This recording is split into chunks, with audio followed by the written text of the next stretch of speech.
Okay, part three. Which students prefer these degrees? This is a short one.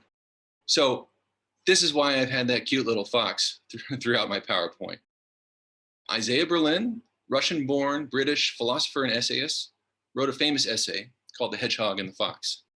And in that essay, he looks at this archaic fragment from the ancient Greek poet Archilochus, who said, "The fox knows many things, but the hedgehog knows one big thing." So Isaiah Berlin takes that fragment and he uses it essentially as a metaphor for two different kinds of minds that you can have. So one mind is the hedgehog. The hedgehog, he says, the one who just knows one single thing, tries to relate everything they learn to a single central vision. And the fox, on the other hand, seizes upon a vast variety of experiences and objects without assuming a unitary vision.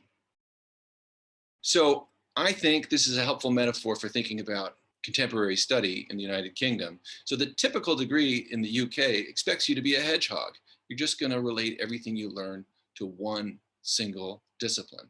On the other hand, an IFS degree, an interdisciplinary studies degree, invites you to be a fox, to make all these connections between this vast and varied network of ideas. So what are foxes like? Well, foxes are people who don't want to commit to one discipline for 3 years. They are problem oriented rather than just like wanting to follow the rules of a single discipline. They're interested in solving problems. They're curious.